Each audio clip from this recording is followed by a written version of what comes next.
People think the underworld is entirely about blood, bullets, and unbreakable codes of silence. But the cruelest hits don't leave physical scars, they leave shattered pride. Lorenzo Costa, the ruthless head of the Chicago syndicate, thought marrying Clara, a quiet, overweight girl from the South Side, was just a hilarious punchline to a $5 million bet made in a smoke-filled VIP room. He thought he bought a pawn. He thought he owned her humiliation. He was dead wrong. Because what happens when the punchline stops crying, dries her tears and decides to rewrite the joke? This is the true story of a bet that cost a mobster his empire, his sanity, and his heart. The Pendleton Club sat discreetly off the Gold Coast of Chicago, a bastion of old money, rare bourbon, and quiet, violent men.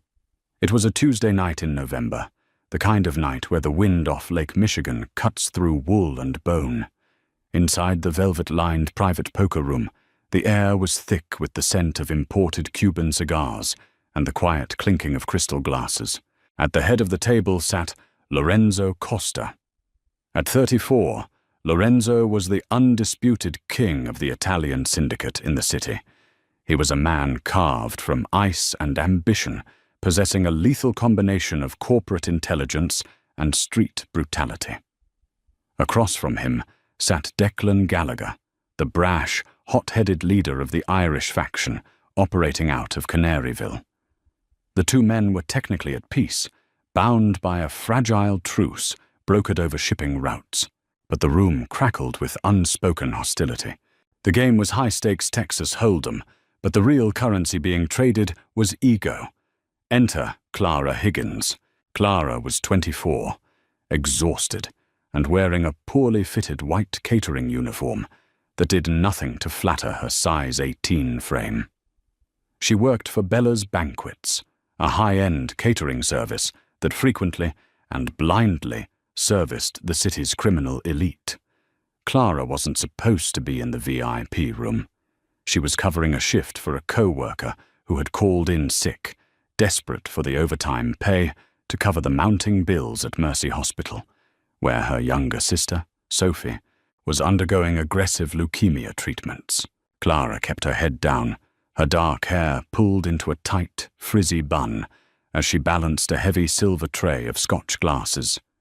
She was painfully aware of her body, acutely conscious of the way the expensive suits in the room didn't even look at her as a woman, but as a piece of the furniture.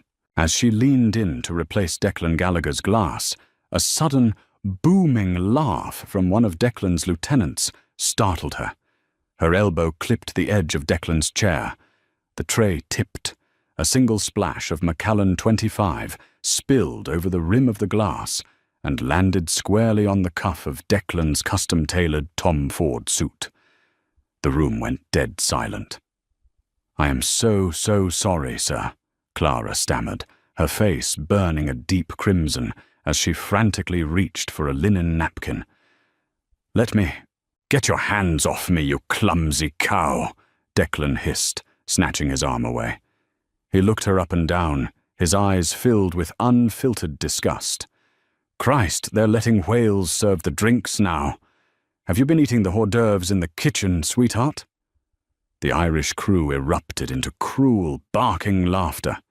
Clara froze, her heart hammering against her ribs, the familiar sting of humiliation prickling behind her eyes. She wanted the floor to open up and swallow her whole.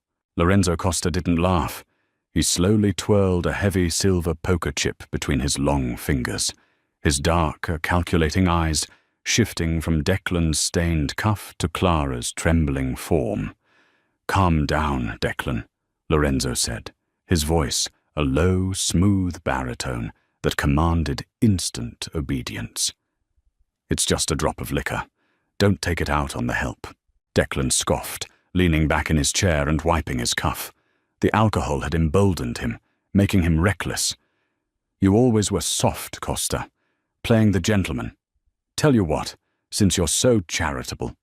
Declan smirked, a nasty, drunken glint in his eye.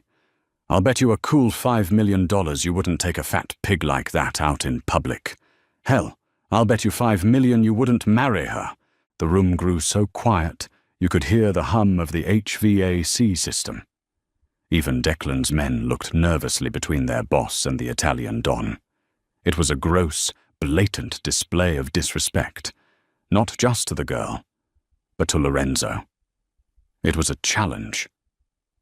Clara stood, paralyzed, clutching the empty silver tray to her chest like a shield. She couldn't breathe. $5 million. To them, she wasn't a human being. She was a punchline, a prop in a pissing contest between two monsters. Lorenzo's expression didn't change. He didn't look at Clara with pity or disgust or anything at all. He looked at Declan, analyzing the power dynamic. If Lorenzo backed down, he looked weak. If he laughed it off, Declan won the psychological upper hand. In their world, reputation was currency, and Lorenzo never lost a bet. Lorenzo finally stopped twirling the chip. He slammed it flat onto the green felt table. The sharp clack echoed like a gunshot. "You're on," Lorenzo said coldly. $5 million.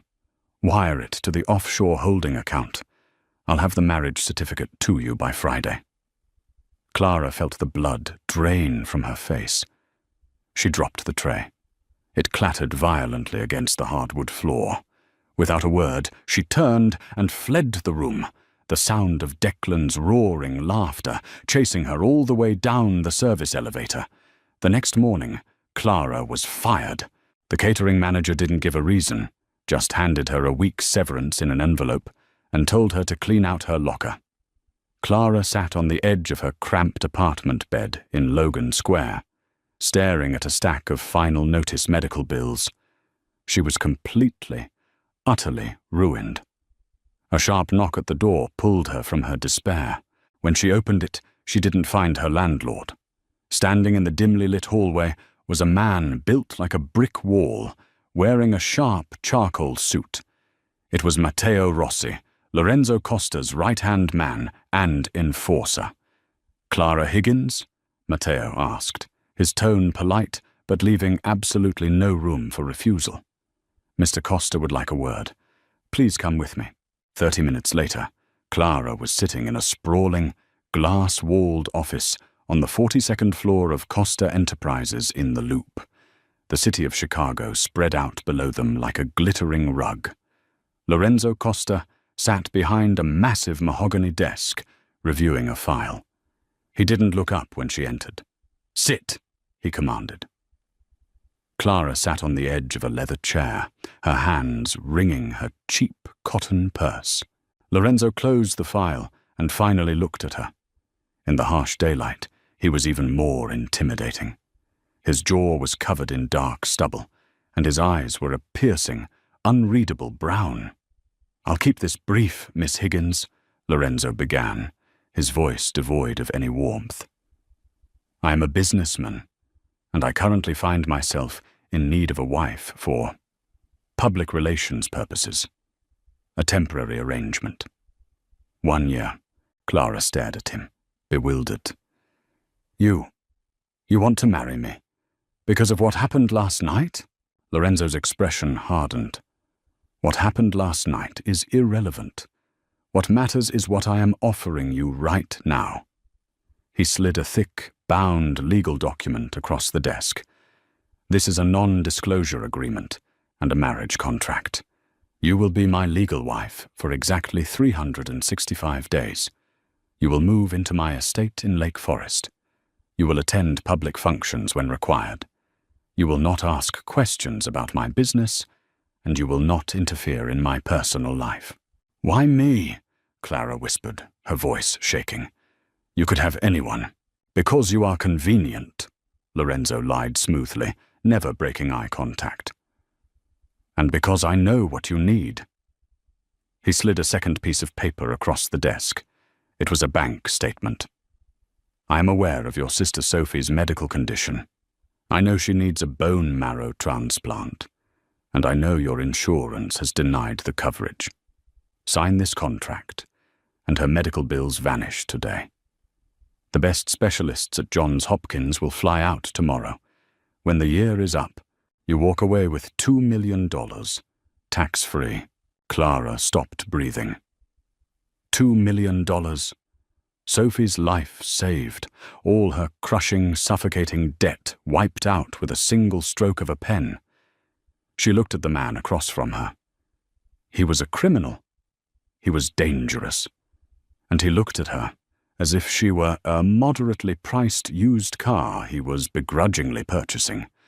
But when she closed her eyes, all she saw was her little sister's pale, sickly face in the hospital bed. Clara picked up the heavy Mont Blanc pen resting on the contract. Her hand trembled as she signed her name on the dotted line. "Good," Lorenzo said, taking the paperwork back without a hint of emotion. "Matteo will take you to pack your things. The ceremony is at 2:00. The wedding was a sterile, hollow affair. It took place in a private room at City Hall. There were no flowers, no music, no white dress. Clara wore her best sensible navy suit, which felt painfully tight across her chest and hips. Lorenzo wore a black suit that cost more than Clara had made in the last 3 years. Matteo stood as the witness. The judge, clearly heavily compensated for his discretion, rushed through the vows. When he pronounced them husband and wife, Lorenzo didn't kiss her. He didn't even touch her hand. He simply checked his Rolex, thanked the judge, and walked out the door, leaving Clara scrambling to follow him. Within hours, the news leaked. The media dubbed it a modern-day Cinderella story, the billionaire bachelor and the ordinary working-class girl. But behind closed doors, it was a nightmare. The moment they arrived at the sprawling, Gothic-style Costa estate in Lake Forest, Lorenzo turned to her in the grand foyer. "Your wing is on the east side of the house. My quarters are on the west," Lorenzo instructed coldly, handing her off to the head housekeeper, a severe woman named Mrs. Gable. "Do not disturb me when I am in my study. Dinner is at 8 if I am home. If I am not, do not wait up." Without another word, he walked away, disappearing into the dark, cavernous halls of the mansion. Clara stood in the center of the marble floor, her cheap suitcase sitting pathetically beside her, realizing she had just sold her soul to a man who didn't even view her as a human being.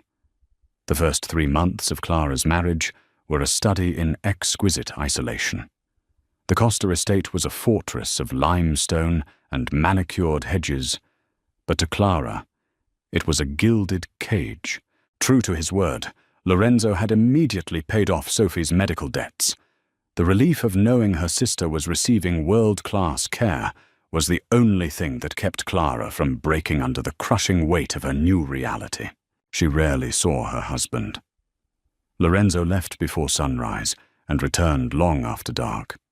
When they did share a meal in the massive, echoing dining room, the silence was suffocating. Lorenzo treated her with a polite, icy indifference that was somehow worse than outright cruelty. He never asked about her day. He never looked at her for longer than a passing glance. The staff took their cues from the master of the house. While never explicitly disobedient, the maids and cooks treated Clara with thinly veiled condescension. They whispered in Italian when she walked past. They served her last. They accidentally shrank her clothes in the wash. Clara, terrified of angering Lorenzo and jeopardizing the contract, swallowed the daily indignities in silence. She spent her days wandering the vast gardens, reading in the library, and stress-eating pastries from the kitchen to fill the gaping hole of loneliness in her chest. She gained 15 pounds in 3 months, her self-esteem plummeting to absolute zero. Then came the night of the winter solstice gala. It was an obligatory public appearance, a massive charity event at the Drake Hotel, where Chicago's elite mingled with its most powerful mobsters behind a veneer of philanthropy. Clara was forced to attend. A stylist had wrestled her into a heavy, dark green velvet gown that felt more like upholstery than clothing. At the gala, Lorenzo played the part of the devoted husband flawlessly for the cameras, placing a possessive hand on the small of her back. But the moment the flashes stopped, he dropped his hand as if she had burned him and vanished into the crowd of suits. Clara, feeling horribly out of place and suffocating under the judgmental stares of the rail-thin socialites, retreated to a secluded, dimly lit balcony overlooking the ballroom. She just wanted to catch her breath. A few minutes later, she heard the heavy thud of footsteps approaching the adjacent, partitioned section of the balcony. The sharp scent of a Cuban cigar drifted over the marble divider. "I gotta hand it to you, Costa," came a familiar, mocking Irish brogue. Declan Gallagher. "I didn't think you'd actually go through with it. 3 months, and you haven't suffocated the cow yet." Clara's blood ran cold. She froze, pressing her back against the cold stone pillar, terrified to even breathe. "Watch your mouth, Declan," Lorenzo's smooth, dangerous voice replied. "You owe me $5 million. I expect the wire transfer by Monday."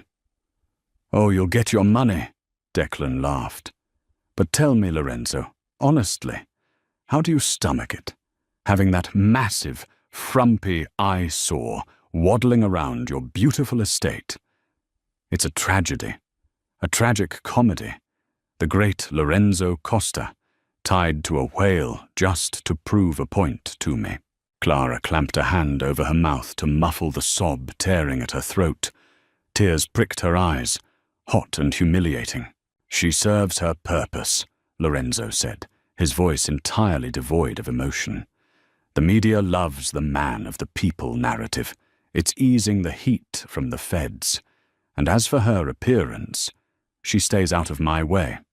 She is a non-entity, Declan, a prop. The contract is for a year. Once the clock runs out, I'll toss her a payout. She'll go back to whatever slum she crawled out of, and I'll be $5 million richer." The clinking of glasses, a shared, cold laugh. "A $5 million joke," Declan chuckled. "Brilliant, mate. Truly." The men moved back inside, leaving the balcony empty. Clara slowly slid down the stone pillar until she hit the cold floor. Her velvet dress pooled around her. The tears spilled over, ruining her makeup. A bet. It wasn't about PR. It wasn't about convenience. Her marriage, the last 3 months of emotional torture, the whispers, the coldness. It was all a joke. A $5 million dick measuring contest between 2 arrogant, violent men. She cried until her chest ached. She cried for the girl she was, for the dignity she had lost, for the absolute, pathetic reality of her life. But then, somewhere deep in the cavernous hollow of her chest, the crying stopped. The profound, agonizing pain slowly metastasized into something else, something hot, something hard, something sharp. Anger. Pure, unadulterated, blinding rage. Lorenzo Costa thought she was a non-entity. He thought she was a prop. He thought she would take her money in 9 months, bow her head, and waddle back to the slums a broken, humiliated woman. Clara stood up. She wiped the smeared mascara from her cheeks with the back of her hand.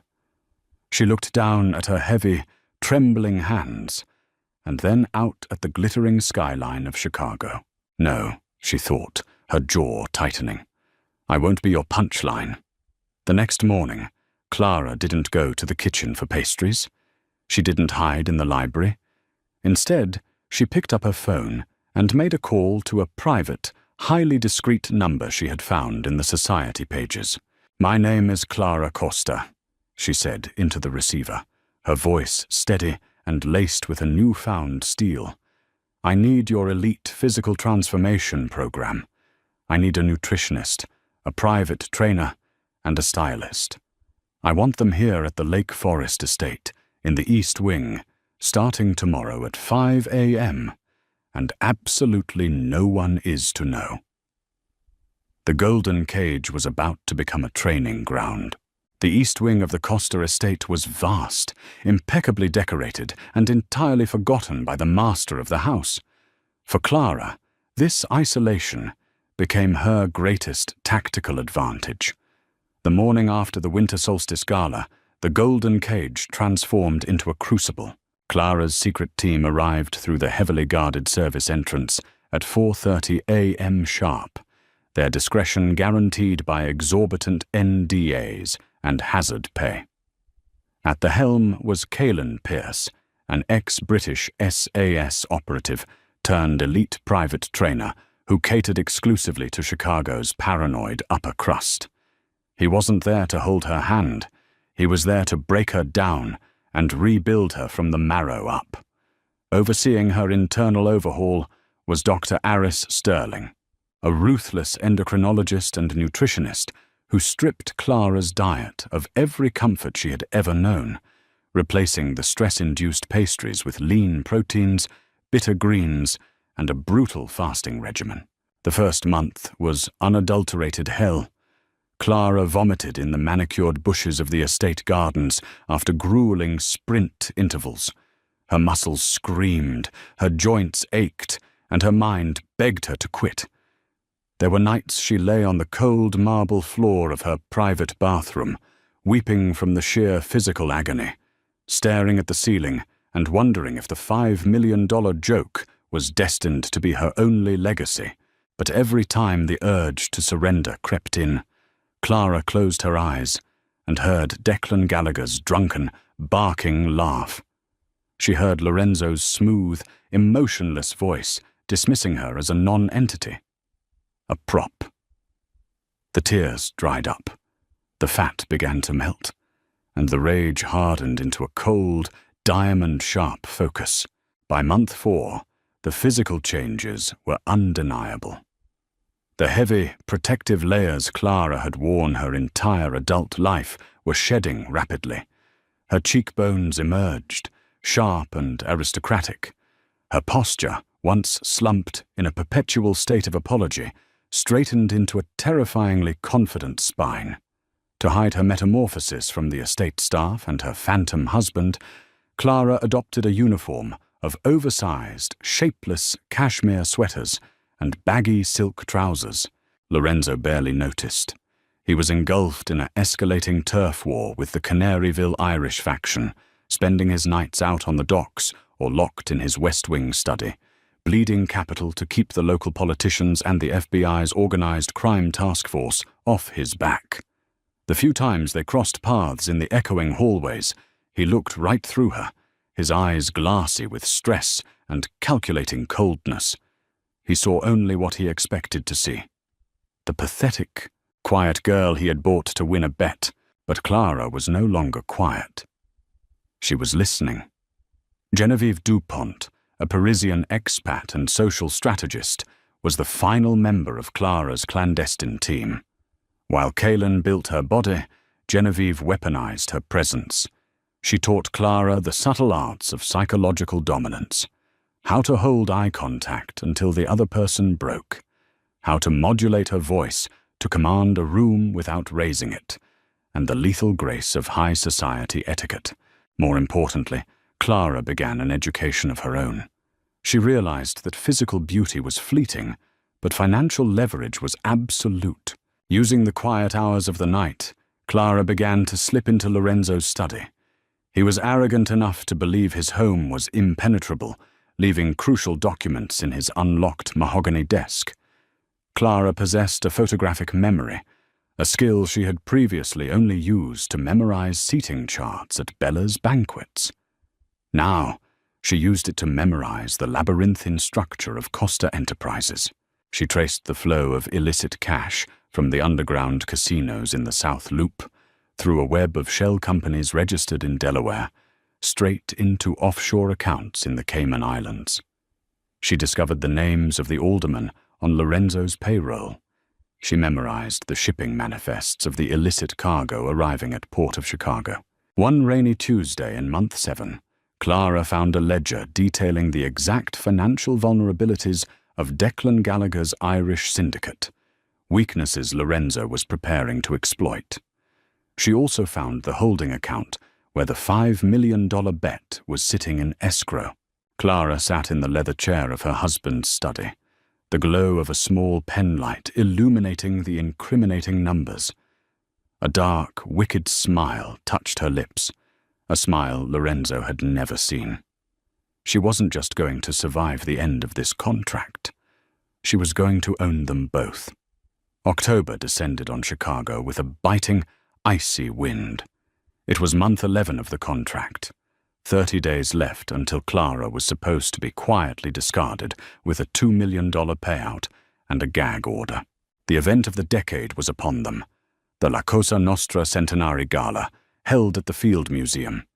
It was a massive, ostentatious display of wealth and power, a neutral ground summit where the city's rival syndicates, corrupt politicians, and high society elite gathered under the guise of funding the arts. Attendance was mandatory for the heads of the families. Lorenzo had not spoken a direct sentence to Clara in 6 weeks. That morning, Mrs. Gable, the severe head housekeeper, dropped a garment bag on Clara's bed with a sneer. "Mr. Costa expects you ready by 8. He selected the dress himself," Mrs. Gable said, turning on her heel. Clara unzipped the bag. It was a high-necked, shapeless taffeta gown in a dull, muted grey. It was designed to make the wearer invisible. It was an insult cast in fabric. Clara walked over to the marble fireplace, struck a long match, and dropped it onto the grey taffeta. She watched it burn until nothing was left but ash. At 8:15 p.m., Matteo Rossi stood nervously in the grand foyer, checking his watch. Lorenzo was already waiting in the armoured Bentley outside, and the boss despised lateness. "Mrs. Costa!" Matteo barked up the grand staircase. "We need to leave." "I am ready, Matteo." The voice didn't sound like Clara. It was smooth, dark, and dripped with an icy authority that made Matteo's spine snap straight. He looked up. The breath physically left Matteo's lungs. He took a staggered step backward. Descending the sweeping marble staircase was a ghost, a goddess, a weapon forged in hellfire. Clara had lost 70 pounds, but she hadn't just become thin, she had become statuesque. She wore a custom, blood-red Alexander McQueen gown that clung to her curves like a second skin, featuring a plunging neckline and a thigh-high slit that revealed legs toned to lethal perfection by Kaylin Pierce. Her dark hair, once a frizzy, apologetic bun, cascaded down her back in sleek, midnight waves. Her lips were painted a dark crimson, and her eyes, framed by sharp, predatory makeup, held a terrifying, predatory calm. She looked like money. She looked like power. She looked like the ruin of men. "Close your mouth, Matteo," Clara said evenly, pausing at the bottom of the stairs to slip on a pair of elbow-length black silk gloves. "You look foolish." Matteo, a hardened killer who had never flinched in a firefight, stammered, "Mom, Mrs. Costa?" "Clara." "Take me to my husband." Outside, the freezing wind whipped off Lake Michigan. Lorenzo sat in the cavernous back seat of the Bentley, scrolling impatiently through emails on his phone. The passenger door opened, bringing a rush of cold air and the intoxicating scent of Tom Ford's Black Orchid. "You're late," Lorenzo snapped, not looking up from his screen. "And I told you to wear the grey." Lorenzo froze. His eyes flicked upward, the reprimand dying in his throat. The phone slipped from his hand, tumbling onto the plush floorboards. For the first time in his 34 years, Lorenzo Costa, the untouchable Don of Chicago, was entirely speechless. He stared at the woman settling into the leather seat beside him. His brain ruthlessly tried to reconcile the frumpy, terrified caterer he had bought 11 months ago with the breathtaking aristocratic siren sitting inches away. "Hello, Lorenzo," Clara purred, her voice a silken threat. She didn't shrink away from his gaze. Instead, she leaned in slightly, her dark eyes locking onto his with a ferocious, challenging heat.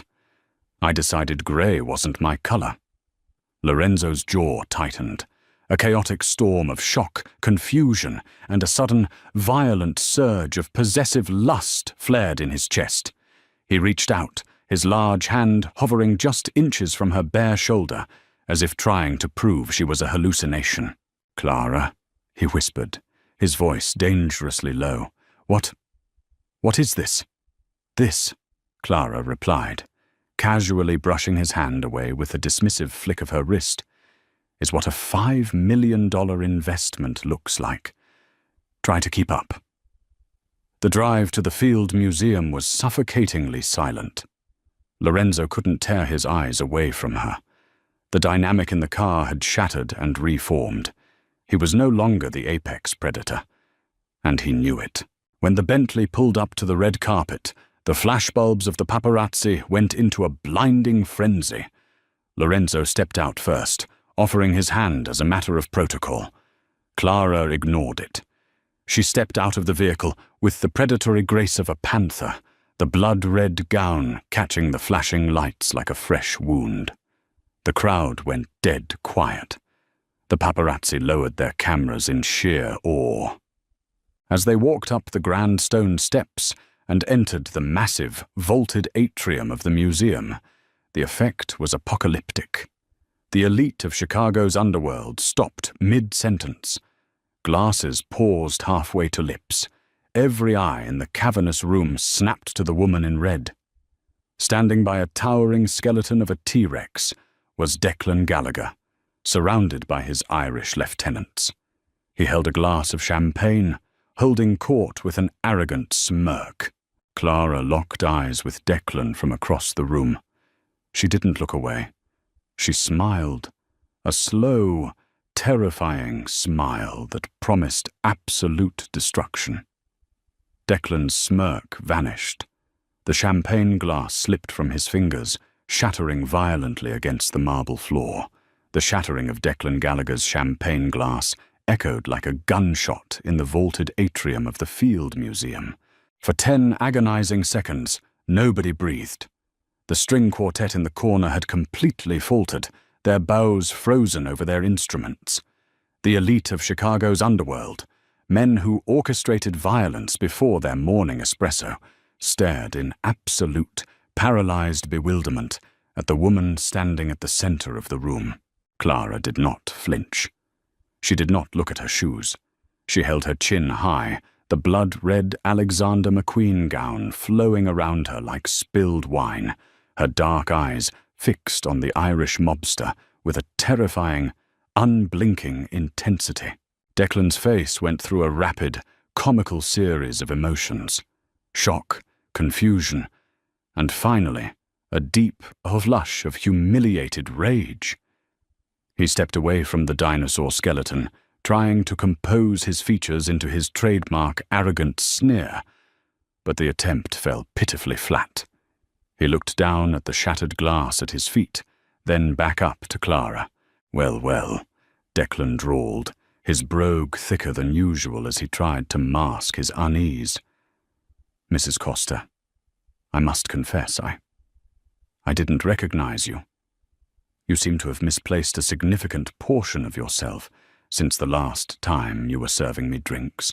A collective, sharp intake of breath swept through the crowd. It was a vile insult, a desperate attempt to drag her back to the status of a lowly, humiliated caterer. Lorenzo, standing slightly behind Clara, tensed. His jaw locked, and his hand instinctively moved toward the inside breast pocket of his tuxedo. But before Lorenzo could draw his weapon or utter a single threat, Clara moved. She took 3 slow, deliberate steps toward Declan. The crowd parted for her as if she were Moses at the Red Sea. When she was close enough to smell the stale whiskey on his breath, she stopped. Genevieve DuPont had taught her the power of proximity. When you invade a predator's space without fear, you become the predator. "It is a pity, Declan," Clara said, her voice perfectly modulated. It wasn't a shout, but the absolute silence of the room carried her silken, icy tone to every corner. I have shed the weight that was holding me back, but it seems you are still burdened by yours. Tell me, how are the profit margins on the Canaryville docks holding up? Declan's sneer vanished instantly. The color drained from his face. Clara smiled, a razor-thin, predatory curve of her red lips. Because from what I understand, the stevedores union is threatening a wildcat strike by midnight on Thursday if you don't renegotiate their hazard pay. And it would be a terrible shame if that shipment of unlicensed pharmaceuticals rotting in container 42 was seized by the Port Authority because your men were too busy picketing to unload it. The silence in the room deepened into a suffocating vacuum. Declan's lieutenants instinctively reached for their waistbands, their eyes darting nervously toward Lorenzo. Declan swallowed hard, his Adam's apple bobbing. "I don't know what you're talking about. You crazy—" "And while we are discussing shedding dead weight," Clara interrupted, taking one final half-step forward, dropping her voice to a lethal, velvet whisper, meant only for him and Lorenzo. "I suggest you take a closer look at your second-in-command, O'Shea. He has been skimming 10% off your underground sports books for the last 6 months and routing it through a shell company in the Caymans, account ending in 8842. You're bleeding out, Declan, and you don't even have the sense to feel the knife." Declan looked like he had been physically struck. His eyes widened in sheer panic. The specific details, the container number, the union strike, the offshore account, were his most closely guarded, catastrophic secrets. Clara held his panicked gaze for 3 long seconds, savoring the absolute destruction of his ego. Then, with a dismissive, elegant turn, she pivoted back to her husband. Lorenzo was staring at her as if she were a ghost, an alien, a deity of war that had just descended from the sky. The cold, calculating mob boss was entirely unspooled. "Lorenzo," Clara said softly, offering him her arm with the grace of a duchess. "I am suddenly finding the company here incredibly tedious. Take me to the VIP lounge." Lorenzo didn't speak. He couldn't. He mechanically offered his arm, and Clara looped her black silk-gloved hand through it. Together they walked away from a hyperventilating Declan Gallagher, leaving the entire Chicago syndicate in a state of absolute, bewildered chaos. The rest of the gala was a blur. Clara played the room flawlessly. She charmed the corrupt alderman with fluent, articulate discussions on city zoning laws. She terrified the rival mob wives with her icy, impenetrable demeanor. Lorenzo remained glued to her side, acting as a bodyguard rather than a husband, his mind racing 1,000 miles a minute. Who the hell was this woman? Where did she get that intel? The moment they were back in the armored Bentley, the privacy partition sliding up to seal them off from Matteo, the illusion snapped. "Who are you working for?" Lorenzo snarled, his voice a violent, dangerous hiss. He closed the distance between them, grabbing her by the bare shoulders and pinning her back against the plush leather seat. His eyes were wild, dark, and filled with a lethal paranoia. "Are you a Fed? A plant? How do you know about O'Shea? How do you know about Container 42? Clara didn't struggle. She didn't scream. She looked down at his large, rough hands gripping her skin, and then slowly brought her eyes up to meet his. "Take your hands off me, Lorenzo." It was the tone of a woman who was entirely unafraid to die. Lorenzo hesitated. The absolute lack of fear in her eyes was more disarming than a loaded gun. Slowly, his grip loosened, and he pulled back, though his chest still heaved with adrenaline. "Answer me," he demanded, his voice dropping an octave. Clara calmly smoothed the fabric of her dress. "I am not a Fed. I am not a plant. I am the woman you bought to be a piece of furniture. You just made the critical error of assuming that furniture couldn't read." Lorenzo frowned, his brow furrowing. "Read what? Your ledgers? Your files? The encrypted hard drive you keep in the bottom left drawer of your mahogany desk? The password for which is your late mother's maiden name, followed by the year she immigrated," Clara recited effortlessly. "I have a photographic memory, Lorenzo. It used to help me remember 50 different appetizer orders at Bella's banquets. Now it helps me remember the exact routing numbers of your offshore holding companies." Lorenzo felt a cold spike of genuine terror pierce his heart. His empire, his life's work, his secrets. She had seen all of it. "You broke into my study," he breathed, the realization dawning on him. "You left the door unlocked," Clara corrected sharply, "because you were so arrogant, so utterly convinced of my insignificance, that you didn't even bother to secure your own fortress against the woman sleeping down the hall." She leaned forward, closing the space between them until he could smell the intoxicating scent of her perfume.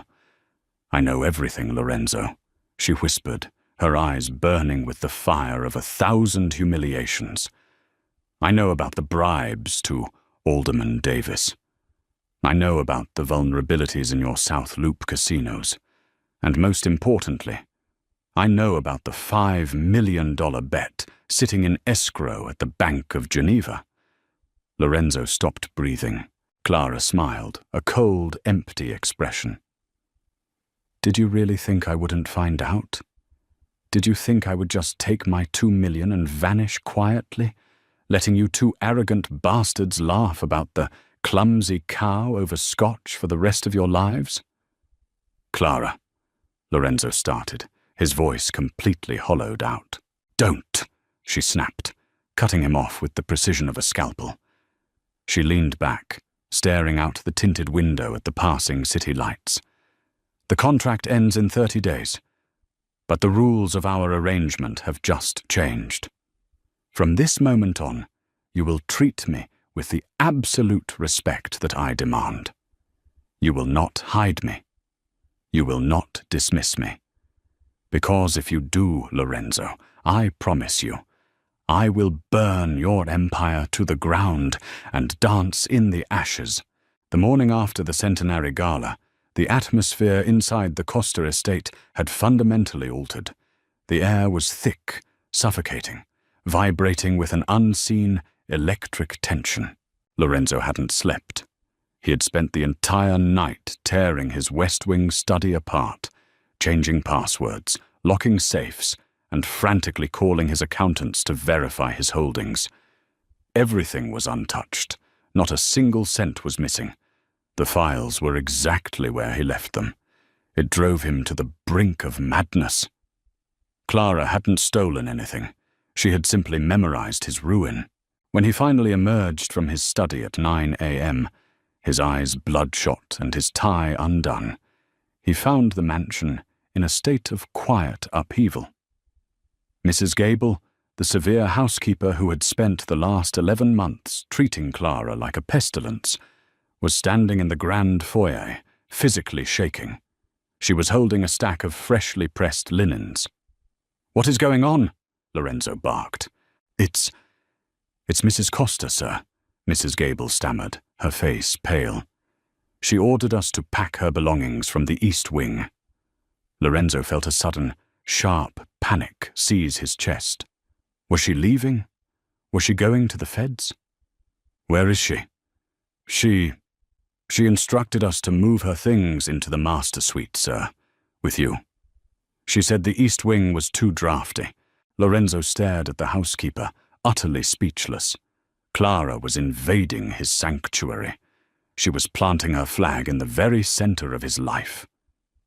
Before he could process this blatant power move, his phone vibrated violently in his pocket. It was a restricted number. "Costa," he answered, his tone lethal. "Lorenzo, it's Arthur." The panicked voice of his chief financial architect, Arthur Penhaligon, crackled through the speaker. "We have a catastrophic problem. "Speak," Lorenzo ordered, rubbing his temples, feeling a massive migraine building behind his eyes. "The Geneva holding account. The one holding the 5 million for the Gallagher wager. It's gone." Lorenzo froze. The marble floor seemed to tilt beneath his feet. "Gone? What do you mean, gone? Wire transfers of that size require a dual authentication token. I have the physical key fob on me. I know." Arthur sounded like he was hyperventilating.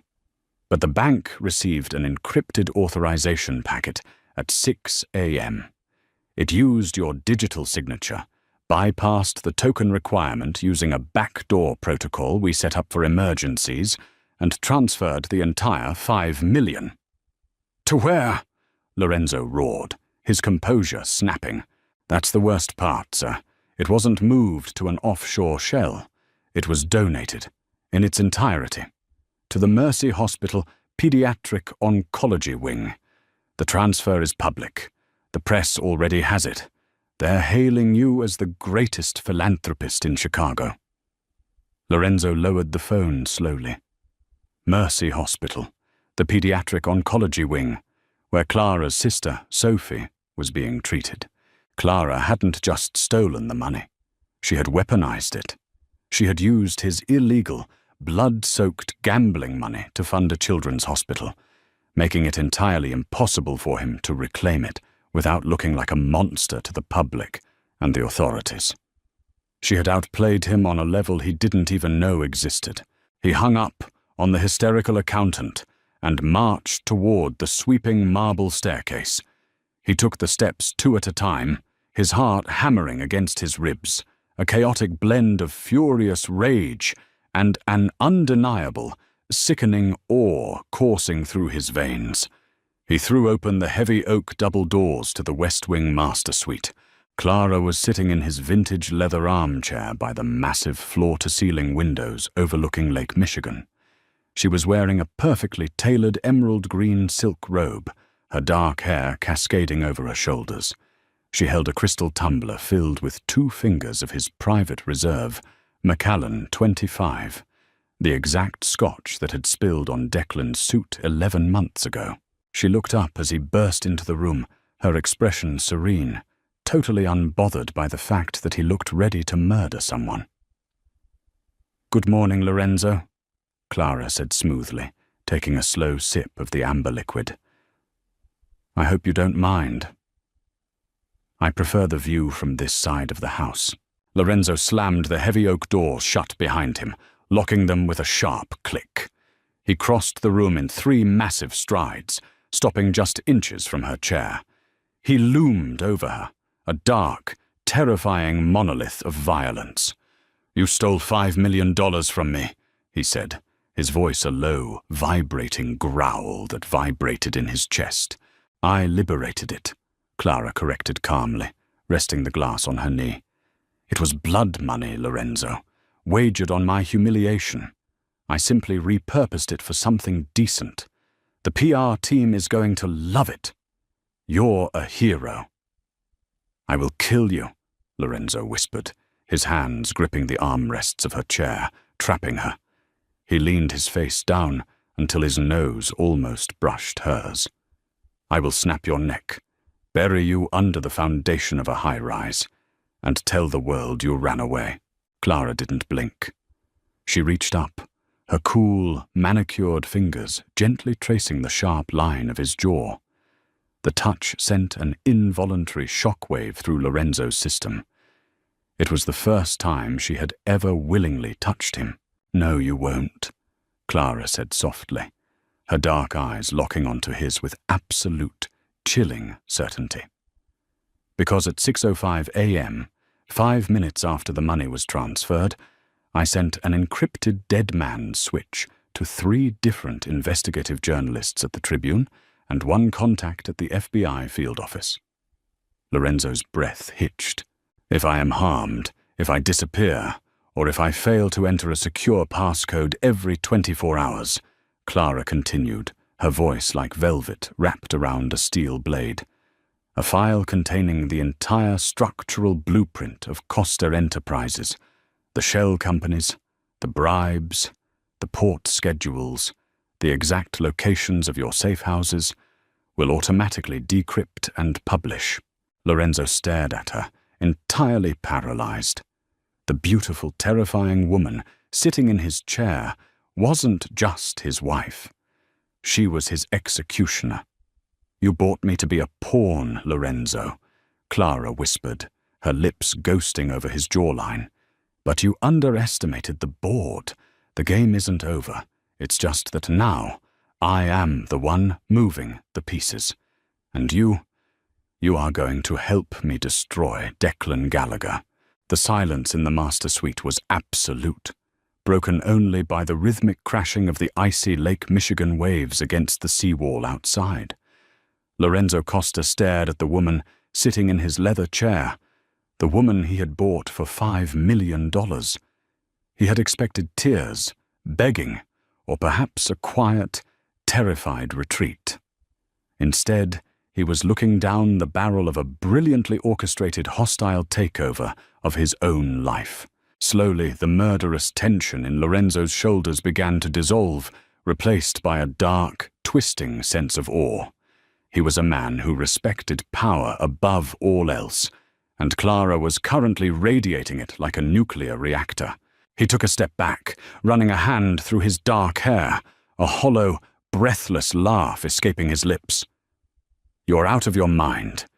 Do you have any idea what you've just done, Clara? Declan Gallagher is not going to just roll over and accept that he was publicly humiliated by a woman he considers a peasant. He is going to declare war on this family. He will come for my head, and he will come for yours." "Let him come," Clara said, taking another calm sip of the Macallan 25. "Declan operates on brute force and whiskey-fueled ego. I operate on data." By 9 a.m., the Stevedores Union in Canaryville officially walked off the job, just as I predicted. His shipping containers are sitting unguarded at the port of Chicago. His underground sports books are bleeding cash because his second-in-command, O'Shea, is quietly draining the accounts. She stood up, the emerald silk of her robe brushing against the hardwood floor. "He is a wounded animal, Lorenzo. This isn't a war, it's a culling, and I have just handed you the knife." Lorenzo looked at her, truly looking at her, seeing past the incredible physical transformation to the lethal, calculating machine she had built inside her mind. The shift in their dynamic was instantaneous and violently magnetic. "What do you want, Clara?" Lorenzo asked, his voice dropping to a gravelly, intimate register. "You have the dead man's switch. You have the leverage. You could destroy me today. Why are you offering to help me?" Clara stepped closer, her dark eyes locking onto his. The scent of her perfume mixed with the sharp aroma of his scotch. "Because destroying you doesn't give me what I want," she murmured softly. "I didn't suffer through the last 11 months of isolation and humiliation just to walk away with a payout and a quiet life. I want Declan Gallagher to lose everything. I want the men who laughed at me in that poker room to beg for their lives. I want the empire, Lorenzo, and I want to run it with you as an equal." Before Lorenzo could respond, his phone buzzed again. It was Matteo. "Boss!" Matteo's voice was tense, the sound of screeching tires in the background.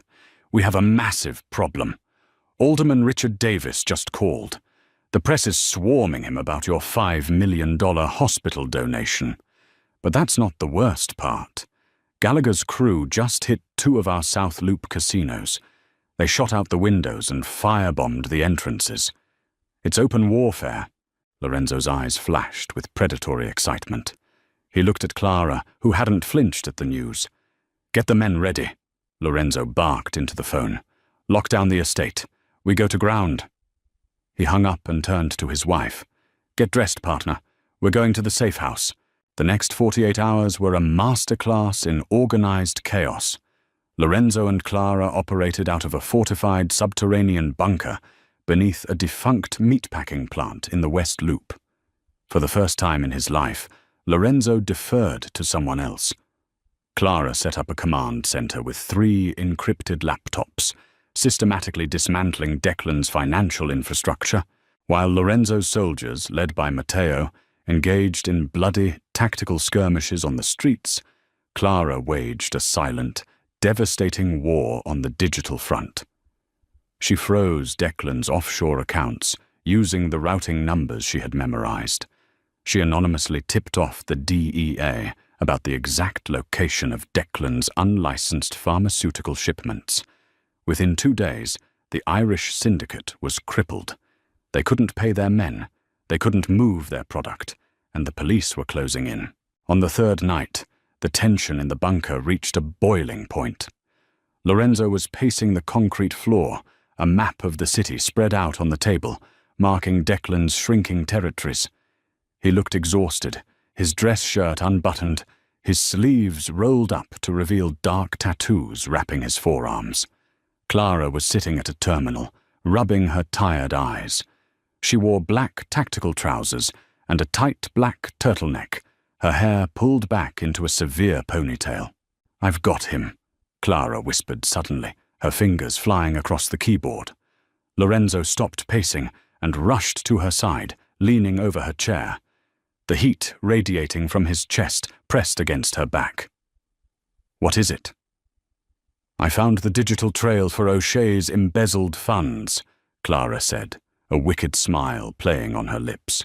"I just forwarded the entire dossier to Declan's private email. In about 5 minutes, Declan is going to realize his own lieutenant has been robbing him blind." Lorenzo let out a low whistle, staring at the screen, and then slowly shifted his gaze to the side of Clara's face. "You are entirely ruthless," he murmured. "I learned from the best," she replied, turning her head slightly. They were inches apart. The adrenaline of the last 3 days, the intoxicating rush of absolute power, and the undeniable, scorching physical attraction finally snapped the fragile tether holding them back. Lorenzo didn't hesitate. He reached down, his large hand tangling in her dark hair, and pulled her to her feet, crashing his mouth down on hers. It wasn't a gentle kiss. It was violent, possessive, and fueled by a year of suppressed tension. Clara responded with equal ferocity, her hands gripping the lapels of his shirt, pulling him closer until there was no air left between them. In the dim, flickering light of the subterranean bunker, the $5 million joke officially died, replaced by a dark, unbreakable alliance forged in fire, blood, and mutual destruction. It was day 360 of the marriage contract. 5 days left until Clara was legally allowed to vanish. But vanishing was no longer on the agenda. Declan Gallagher was a ruined man. His lieutenants had either abandoned him, been arrested, or, in the case of O'Shea, been dealt with in a bloody alleyway after Declan received Clara's dossier. The Irish faction was entirely bankrupt, their territories absorbed by the Italian syndicate with terrifying efficiency. Desperate, cornered, and entirely out of options, Declan reached out for a parley. He requested a sit-down to surrender his remaining assets in exchange for safe passage out of Chicago. The meeting was set for midnight at an abandoned steel mill on the city's far south side. Rain poured in sheets through the rusted holes in the corrugated iron roof, the water hitting the concrete floor like a ticking clock. Declan arrived with only 2 remaining guards. He looked 15 years older than he had at the centenary gala. His custom Tom Ford suit hung loosely on his frame, his eyes bloodshot, his hands trembling slightly as he clutched a leather briefcase containing the deeds to his remaining legitimate businesses. He walked into the center of the massive, echoing warehouse, expecting to see Lorenzo Costa flanked by an army of enforcers.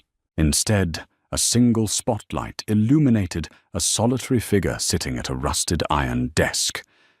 It was Clara. She wore a tailored, immaculately cut black Saint Laurent suit, her dark hair sleek and straight, falling like a curtain over her shoulders. She sat back in the chair, her legs crossed, a suppressed Sig Sauer, 9mm, resting casually on the desk next to a crystal glass of water. Matteo stood silently in the shadows behind her, a ghost in the darkness. Lorenzo was nowhere to be seen. Declan stopped dead in his tracks, his face twisting in a mixture of confusion and absolute rage. "Where is Costa? I asked for a parley with the Don, not his glorified secretary." Clara smiled, the same cold, terrifying smile she had given him at the museum. "Lorenzo is busy securing the Canaryville docks, you know, the ones you used to own. You are dealing with me, Declan. I am not handing my empire over to a—" Declan sneered, trying to summon the arrogance that had defined his life, but his voice cracked. "To a what, Declan?" Clara asked, her voice echoing through the steel mill. "A clumsy cow, a fat pig, a whale." She stood up, slowly picking up the suppressed pistol. She walked around the desk, her heels clicking sharply against the concrete. "You made a bet, Declan. You bet $5 million that I was nothing, that I could be bought, humiliated, and discarded." She stopped 10 feet away from him. "I am the woman who drained your bank accounts. I am the woman who broke your union. I am the woman who turned your right-hand man against you and left you bleeding in the street," Clara said, raising the gun and pointing it directly at Declan's chest. "You are going to place that briefcase on the desk. You are going to sign the transfer deeds, and then you are going to take the private jet waiting at O'Hare and fly to Dublin. If you ever set foot in Chicago again, or if you ever speak my name, I won't freeze your bank accounts. I will put a bullet between your eyes myself." Declan looked at the gun, then at the terrifying, stone-cold conviction in Clara's eyes. He realized with a crushing finality that he had been entirely outplayed by the woman he had treated like dirt. His shoulders slumped, the fight completely drained out of him. With trembling hands, Declan walked forward, placed the leather briefcase on the rusted desk, and opened it. He signed the documents, his signature erratic and frantic. Without looking back, he turned and walked out into the pouring rain, a ghost of his former self. Clara watched him go, lowering the weapon.